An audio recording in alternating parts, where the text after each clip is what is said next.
concentration and focus level you guys had from the start, and then to be up 20, 25 on a team like that for the entire night. What does it take to actually do that for 48 minutes? Thought we had, even though we didn't score, I thought defensively we had a really good start, and that every time we've done that, it's kind of carried through the whole game. And tonight was kind of proof of that, and that's what it takes, a full 48, so I thought we did a good job at that. Were there lessons that you guys took away from the first meeting against New York, considering it was just 1 week ago that you guys last played them? Yeah, obviously they're a really good team. They test you in multiple ways, make you work offensively and defensively. The game obviously at home was a little bit closer, but we knew that at home in their environment that we were gonna have to punch first and make sure we took care of that first quarter. The game against them at home, they kind of punched first, and that first half was definitely theirs. We knew that if we did that in this environment, it'd be a big hole to dig out of. So we wanted to come out strong. We wanted to play with force. We wanted to have our imprint on the game from the get-go. We did that tonight, and that's why the game went the way it did. Just along those lines, to have this first half, you guys had tonight 2 days removed from an even game, high intensity, high anticipation.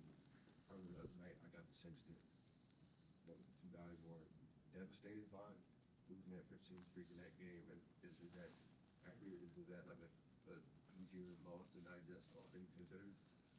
Yeah, it's a lot of games left, so we have a chance to go on many streaks. The season didn't end with that game. We played in games where our season did end, so it definitely wasn't devastating. We definitely have a lot of basketball to get better. And at the end of the night, we got better that night, and that's above the outcome for us. It's about getting better. It's about learning. It's about growing from experience. And to have this performance after a loss is pretty impressive across the board. And that growth, that progress is what we're after, more so than the outcomes of the games. And I think because of that mindset, we've been able to accomplish a few things in the regular season. And Isaiah, just a few days back, Isaiah Joe was talking about this recent stretch of his shooting the ball. Mm-hmm. Said he wasn't shooting it as well as he would have liked. Yeah. Do you guys believe in shooters being good for a game like today? Most definitely. The basketball, like the what am I looking for? The averages always average out. Law of averages. No, not that. Hold on. I swear it's the law of averages. That's not what I was looking for. Is that not what it's called? Nah, but that's not what I was trying to say. But anyways, like it's gonna average out. Like the percentages always average out. He is an amazing shooter and was in a little bit of a slump. A little bit longer than he'd like, but he's too good of a shooter, mechanically, confidence-wise, touch-wise. Like he's gonna figure it out. He's gonna balance it out. And I always tell him, like, I always tell Dub this too. And this is how I think. If you have a bad game, it's gonna balance out somewhere else. So Yeah. you put in enough work in the summertime to where now you're a hot shooter, a 45% shooter in the NBA, and you shoot 20 this month, next month you're gonna shoot 60. That's just how I think and how I believe, because the work was put in. If you stay true to it, you trust it. Nights like tonight happen. Yeah, Dub, what do we not see behind the scenes with Isaiah and the work he puts in? Lou's told us stories about how he'll pull up to the facility at 9 o'clock at night and his car will be there and stuff like that. Yeah, I've had similar experiences with Zay. And then what Tu said, like in the summer he works hard. I'm not really with him in the summer, but you like as a result of how he plays, like you can tell he puts work in. He's always in the gym. He's always getting shots. So the more you keep shooting, when you're that good of a shooter, like you're gonna have games like this where you kind of have like a breakthrough. And I think he had a career high in threes today.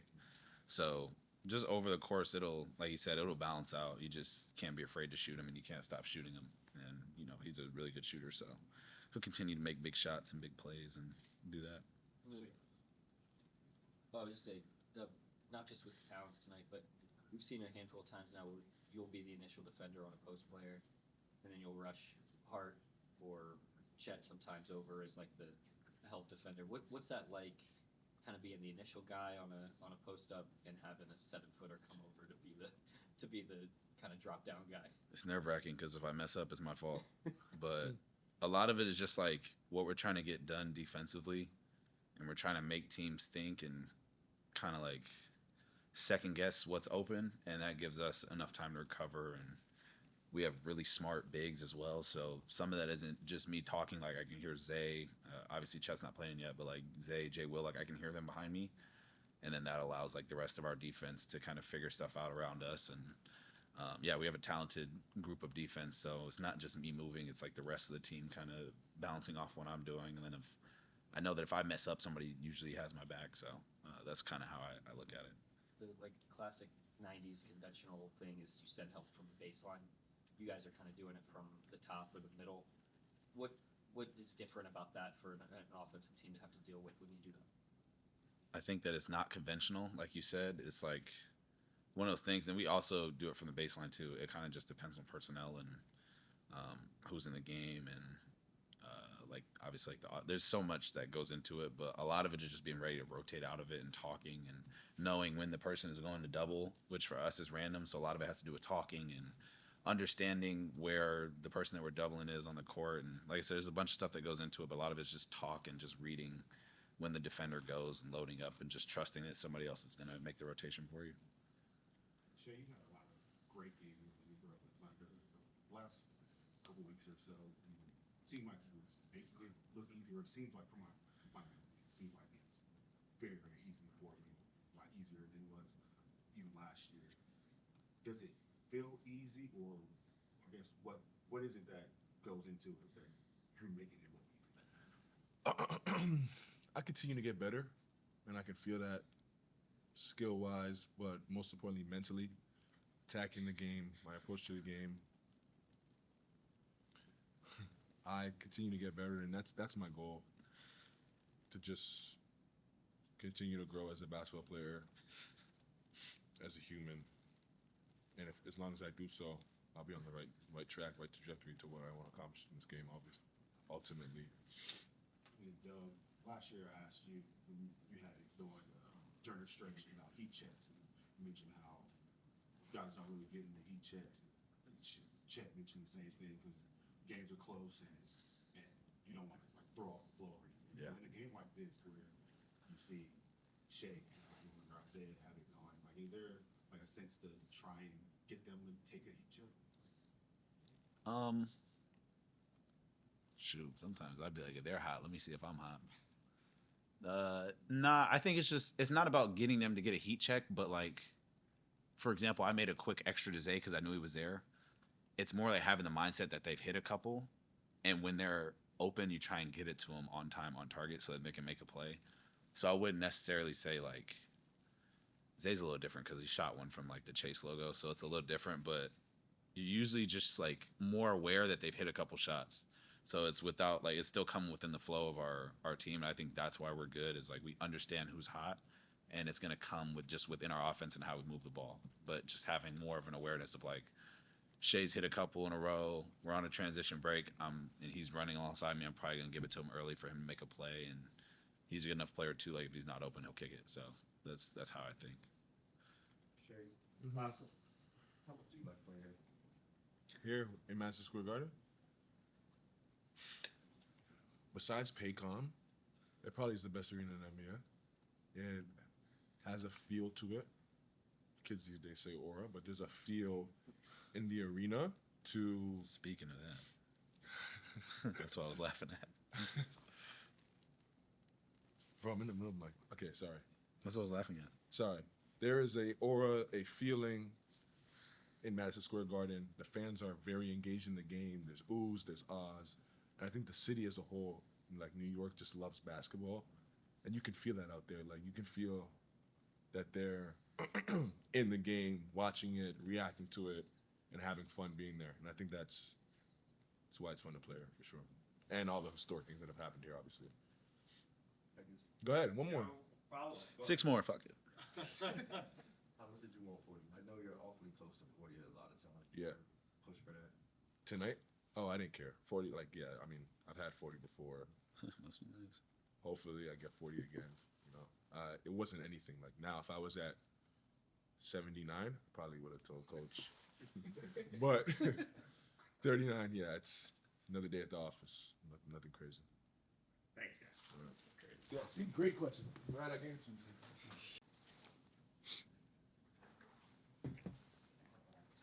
Isaiah, just the opening minutes of this game, the way that you all dominated from the first quarter throughout, what did you feel on the floor just in terms of either the intensity or focus or maybe what the key to all of that was?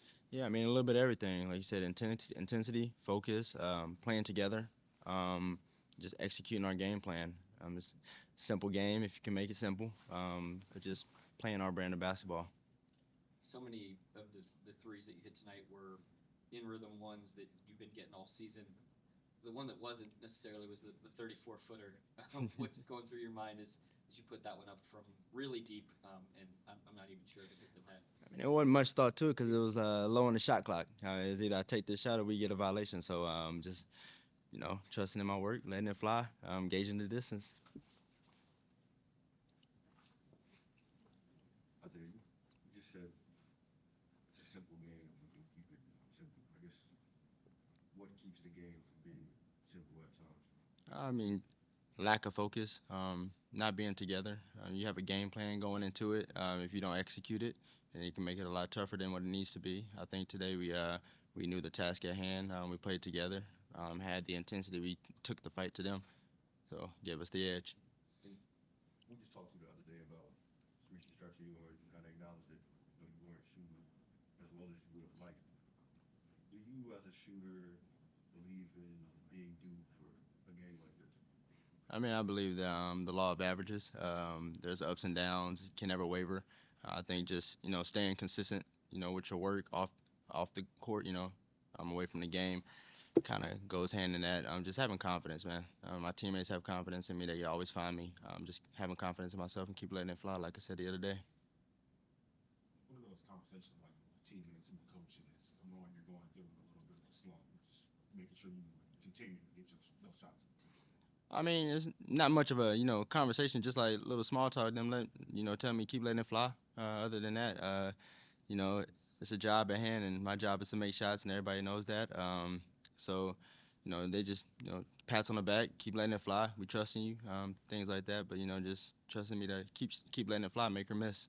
After the 34-foot one that you hit, or after the second one that you hit, do you start to see like the ocean one, or is it just simple? Just keeping it simple. Keeping it simple for sure, especially when you're like in a position where I am, where I haven't been making many, is like staying level-headed through it all. Don't get too high, don't get too low, and just being consistent with emotions as well. And then last year, I asked Shai and JDub about heat checks, and they said they don't really try to get into it, even though it's tough because those games were close and that can sway a game. Tonight, the game wasn't all that close. Did you have a moment where you were trying to think about it? No, I mean, they all came within the flow of the game, They came within the flow of the offense, transition, like I said, keeping it simple that way. If a heat check presents itself, then, maybe let it fly by. No need to disrupt the rhythm of the game when it's rolling like that. All this victory given the team more confidence. So do you think can maintain this consistency at the end of the season? Yeah, that's what we're trying to build. We're trying to build consistency, work on a muscle that can be stronger whether we're up or down in the game. Just being consistent with our game scheme, with our mentality, our togetherness. It's not only going to help us now, but later in the season as well. Does it mean a little bit more for you to have a game like this in a place like this on a Friday night? It's just good to see the ball go in. It doesn't matter where I'm at. When I shoot it, I expect it to go in every time. So just seeing it go through the hoop, felt good. Yeah.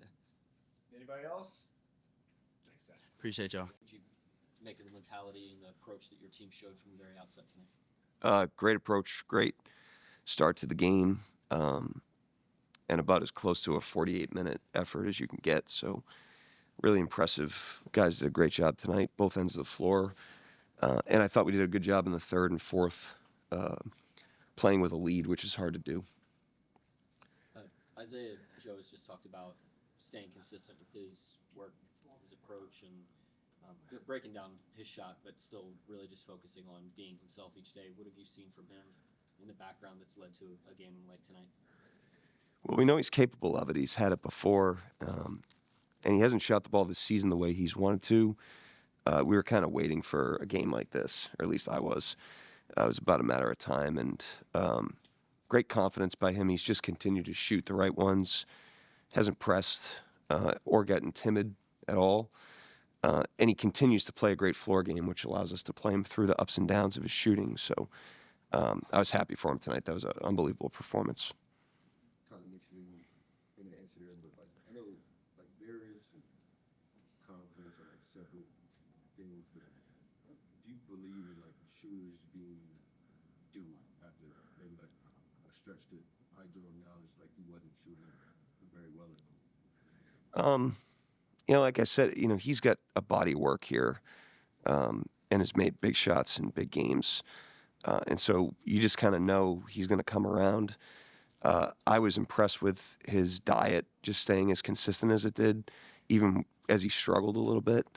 Like I said, he never pressed and he never hid. He just continued to shoot his shots, and that gives you confidence. And then the way he plays on defense, the way he plays in the rest of the game allows you to keep him out there because he has a great impact on the team, regardless of whether or not the shots are falling, with his gravity and his effort.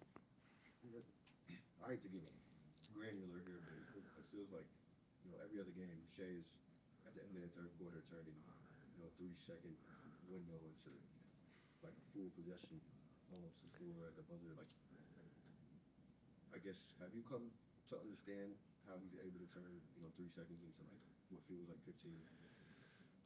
I just think he's gotten so many reps in those situations now over the years that he's gotten very comfortable with the management of the clock.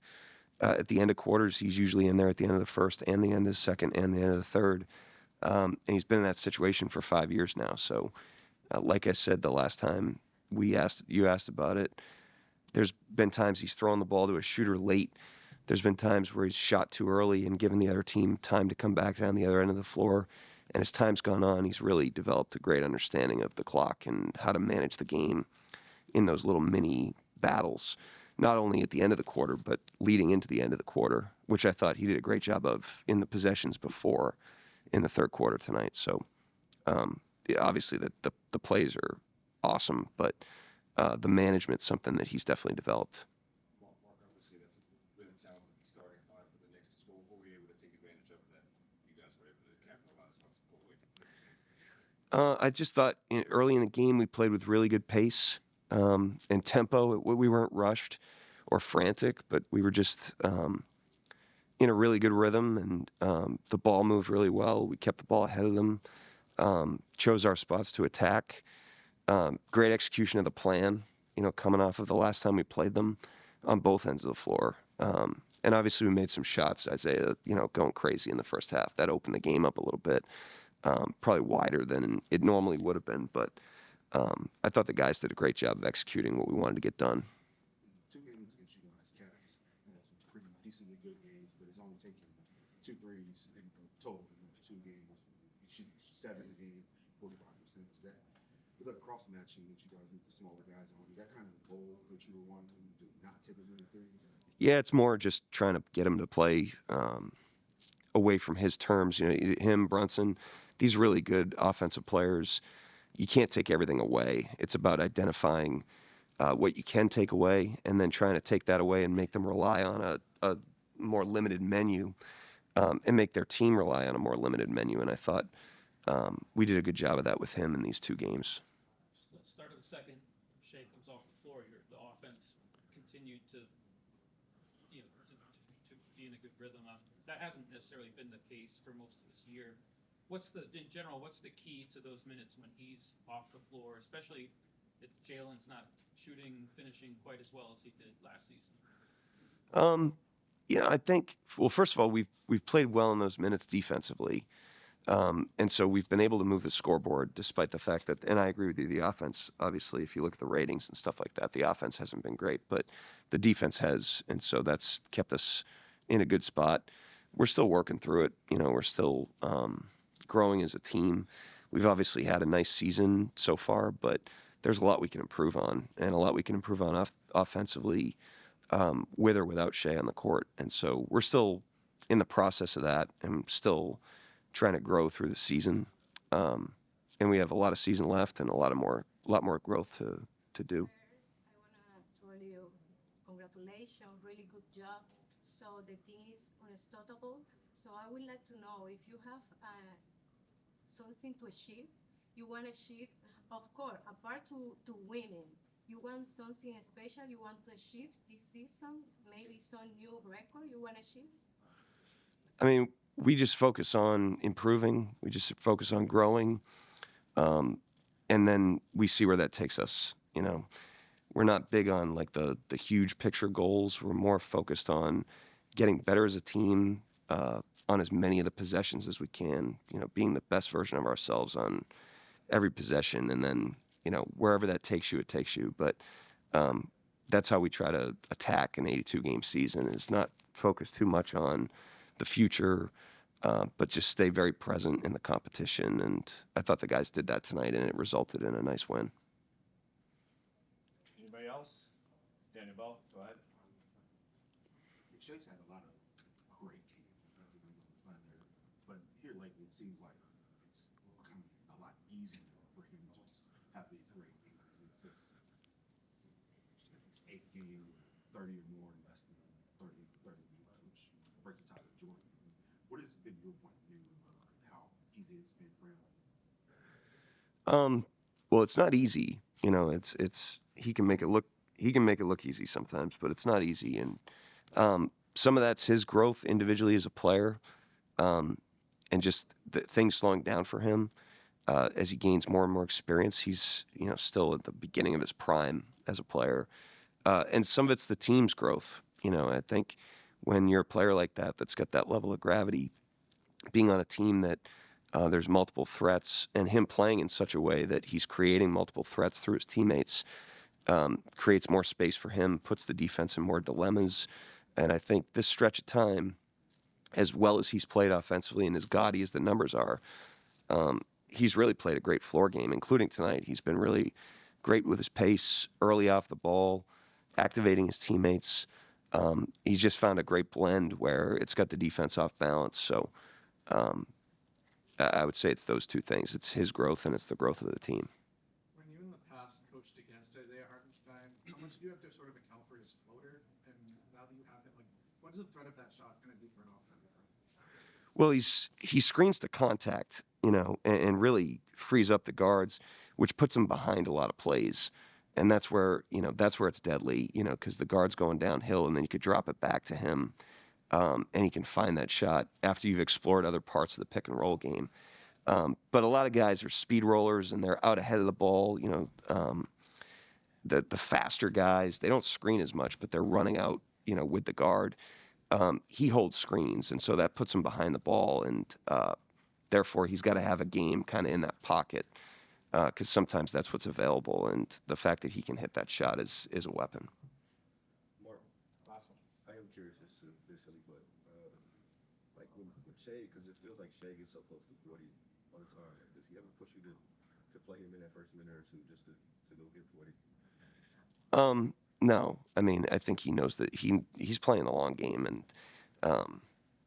he's played enough basketball now to know that he'll get his shot at it. The fact that he had 39 3/4 is crazy, but no, he doesn't push it, nor would I comply. Thank you, Coach. Thanks.